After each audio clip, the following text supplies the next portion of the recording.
Hi സുഹൃത്തുക്കളെ, പ്രഭാത സവാരിക്കിടയിൽ വാഴ ഇലകൾക്കിടയിലൂടെ ഞാനൊരു ഗോപുരം കണ്ടു അങ്ങകലെ. എന്താണെന്ന് നോക്കിയപ്പോഴാണ് ഇത് തെക്കൻ കുരിശുമല തീർത്ഥാടന കേന്ദ്രത്തിൻ്റെ ഭാഗമായി പുനരുദ്ധാരണ പരിപാടികൾ നടത്തിക്കൊണ്ടിരിക്കുന്ന റോമൻ കാത്തലിക് ചർച്ചിൻ്റെ ഗോപുരമാണ് ഇത്. പണി നടക്കുന്നതിനനുസരിച്ച് പൂർത്തിയാകുന്നതിനനുസരിച്ച് അവർ പെയിൻറ്റ് ചെയ്തുകൊണ്ടിരിക്കുക. പണി ഇപ്പോൾ നടന്നുകൊണ്ടിരിക്കുകയാണ്. നെയ്യാറ്റിൻകര അതിരൂപതയുടെ കീഴിലാണ് ഈ ചർച്ച് പ്രവർത്തിച്ചു കൊണ്ടിരിക്കുന്നത്. തെക്കൻ കുരിശുമല തീർത്ഥാടന കേന്ദ്രത്തിൻ്റെ ഭാഗമായാണ് ഈ ചർച്ച്. ഈ ചർച്ചിൻ്റെ കീഴിൽ വരുന്നതാണ് തെക്കൻ കുരിശുമലയുടെ പല ഭാഗങ്ങളിലിരിക്കുന്ന പള്ളികൾ, റോമൻ കാത്തലിക് പള്ളികൾ. ജോൺ ബാപ്റ്റിസ്റ്റ് എന്ന ആസ്ട്രേലിയൻ ക്രിസ്ത്യൻ മിഷണറിയുടെ വരവോടുകൂടിയാണ് ഈ പ്രദേശം ഇത്രയും പ്രസിദ്ധമായി തുടങ്ങിയത്.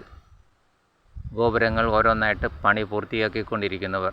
അകത്ത് കയറി എടുക്കാൻ പാകത്തിന് പണി പൂർത്തിയായിട്ടില്ല.